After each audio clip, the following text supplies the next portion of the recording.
Bismillahirrahmanirrahim. Allahumma salli ala sayyidina Muhammadin tibbil qulubi wa dawaiha wa afiyatil abdani wa shifaiha wa nuril absari wa dhiyaiha wa ala alihi wa sahbihi wa sallim.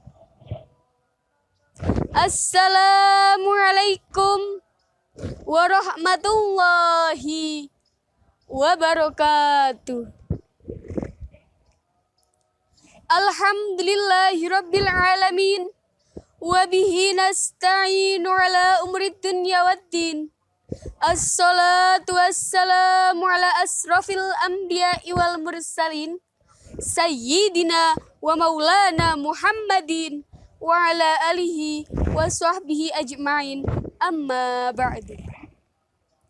Yang saya hormati Dewan Juri yang arif dan bijaksana, serta teman-teman yang saya cintai dan saya banggakan. Yang pertama dan yang paling utama, marilah kita panjatkan puji syukur kehadirat Allah Subhanahu wa Ta'ala yang telah melimpahkan rahmat dan hidayahnya sehingga kita bisa melaksanakan aktivitas tanpa halangan suatu apapun. Salawat beserta salam senantiasa tercurahkan kepada junjungan kita Nabi Agung Muhammad Sallallahu Alaihi Wasallam, Nabi yang akan mensyafaati kita besok di yaumil qiyamah. Amin, amin, ya rabbal alamin.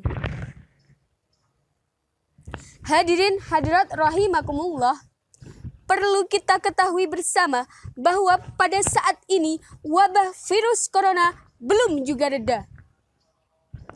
Data dari WHO mencatat ada lebih dari 3 juta jiwa yang meninggal akibat corona. Di Indonesia ada lebih dari 44.000 jiwa yang meninggal akibat corona yang setiap hari masih terus bertambah. Inna lillahi wa inna ilaihi raji'un.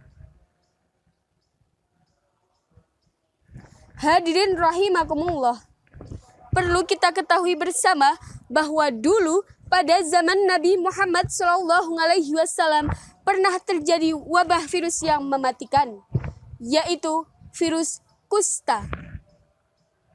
Kusta adalah infeksi bakteri Mycobacterium leprae.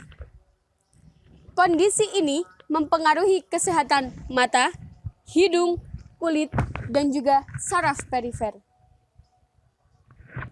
Gejalanya berupa bintik-bintik terang kemerahan di kulit, disertai dengan menurunnya kemampuan merasa, mati rasa, serta lemas pada bagian tangan dan juga kaki. Penularan virus ini melalui uap air dan udara pernapasan, seperti halnya batuk dan juga bersin. Dalam sebuah hadis yang diriwayatkan oleh Imam Bukhari, Rasulullah SAW bersabda, A'udzu billahi minasyaitonir rajim. Idza sami'tum bit-ta'uni bi ardin fala tadkhuluha wa idz waqa'a bi ardin wa antum biha fala takhruju minha. Yang artinya, apabila kamu mendengar di suatu wilayah terdapat wabah, maka janganlah kamu masukinya. Dan apabila wabah tersebut terjadi pada lingkunganmu, maka janganlah kamu meninggalkan tempat itu. Hadis riwayat Imam Bukhari. Hadis di atas menerangkan kepada kita bahwa Rasulullah SAW melarang umatnya untuk mendatangi tempat yang sedang ditimpa wabah. Dan apabila wabah tersebut terjadi pada tempat kita, maka kita dilarang untuk pergi dari tempat itu. Hal ini sama dengan kebijakan pemerintah sekarang, yaitu lockdown. Lockdown adalah peraturan penutupan seluruh akses keluar atau masuk dalam semua wilayah. Kemudian, untuk meminimalisasi penularan wabah corona, pemerintah membuat kebijakan 3M. Apa saja nih kira-kira 3M? Menjaga jarak, memakai masker, mencuci tangan, itu 3M. Jangan kita tinggalkan agar semua merasa aman. Jangan kita tinggalkan agar semua merasa aman. Kemudian, ada cara yang baik dan benar untuk mencuci tangan. 7 langkah cuci tangan. Yang pertama, telapak tangan. Yang kedua, punggung tangan. Yang ketiga, sela-sela jari. Yang keempat, buku-buku jari. Yang kelima, jempol diputar. Yang keenam, kuku-kuku. Yang ketujuh, pergelangan tangan. Lagu tersebut menunjukkan kepada kita cara mencuci tangan yang baik dan benar. Akan tetapi, sejak 1400 tahun yang lalu, Rasulullah Shallallahu Alaihi Wasallam telah mengajarkan kepada kita tidak hanya sekedar mencuci tangan, melainkan dengan wudhu. Ya, wudhu untuk membersihkan fisik dan rohani umat Islam. Seperti halnya sholat, telah banyak penelitian yang membuktikan khasiat wudhu untuk kesehatan manusia. Salah satunya adalah seorang psikiater sekaligus neurolog berkebangsaan Austria, Profesor Leopold. Ia mengatakan bahwa wudhu dapat merangsang pusat-pusat saraf yang terdapat pada tubuh manusia. Menurutnya, antara keselarasan air dengan wudhu dan juga pusat saraf yang ada di tubuh manusia membuat manusia senantiasa sehat. Karena temuan tersebut, ia kemudian memeluk Islam dan mengganti namanya menjadi Baron Omar. Mukhtar Salim dalam salah satu bukunya yang berjudul Praise of the Sport and the Body and Mukhtar Salim dalam bukunya menjelaskan bahwa wudhu dapat mencegah kanker kulit. Kanker kulit terjadi karena bakteri yang setiap hari menempel dan mengendap di dalam kulit. Apabila dibersihkan dengan air, terutama saat berwudhu, bakteri itu akan larut. Ia juga menambahkan bahwa wudhu dapat membuat seseorang menjadi tampak lebih muda. Temuan tersebut diamini oleh dokter dari Fakultas Kedokteran Universitas Iskandariah, Muhammad Salim. Ia mengatakan bahwa wudhu dapat mencegah manusia dari berbagai macam penyakit. Salah satu penelitiannya adalah Salim meneliti kesehatan hidung orang-orang yang tidak pernah berwudhu dengan orang yang rutin berwudhu 5 kali sehari untuk menunaikan sholat.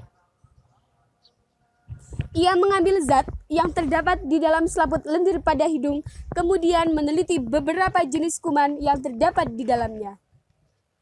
Setelah berbulan-bulan melakukan penelitian, Salim akhirnya menemukan bahwa pada orang-orang yang tidak pernah berwudhu, bagian rongga hidung tampak kusam dan berminyak, serta di bagian selaput lendir tampak kotor dan berdebu. Sedangkan pada orang yang selalu berwudhu, rongga hidung dan bagian dalam hidung tampak cerah, bersih, dan tidak berdebu. Ia juga menambahkan bahwa sesungguhnya cara wudhu yang paling baik adalah yang pertama dengan mencuci tangan, kemudian berkumur-kumur, lalu mengambil air, kemudian menghisapnya ke dalam hidung, lalu membuangnya. Wudhu itu menyehatkan, dan Rasulullah SAW adalah bukti terkuat dari fakta tersebut. Singkatnya, ilmu untuk mempelajari cara menjaga kesehatan dengan wudhu dapat kita lihat dari sejarah hidup Rasulullah SAW. Muhammad Husain Haikal pada tahun 1993 dalam Hayatul Muhammad mengungkapkan bahwa seumur hidup beliau, Rasulullah SAW tidak pernah sakit, kecuali saat sakaratul maut dan saat dilukai oleh musuh-musuhnya. Kemudian, khasiat wudhu yang selanjutnya adalah membersihkan rohani. Dalam sebuah hadis Nabi yang artinya, barang siapa hamba Allah berwudhu kemudian ia berkumur, maka keluarlah dosa-dosa dari mulutnya. Apabila ia membasuh kedua tangannya, maka keluarlah dosa-dosa dari kedua tangannya sampai keluar dari kuku-kuku jarinya. Apabila ia membasuh kepalanya, maka keluarlah dosa-dosa dari bawah kedua telinganya. Apabila ia membasuh kakinya, maka keluarlah dosa-dosa dari kakinya sampai keluar dari kuku-kuku jari kakinya. Hadis riwayat Ibnu Majah. Maha suci Allah, begitu banyak khasiat wudhu untuk kehidupan kita.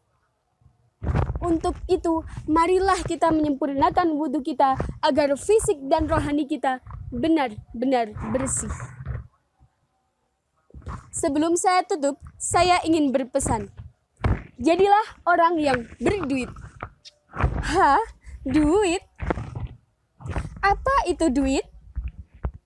Duit adalah D. Doa. U. Usaha. I.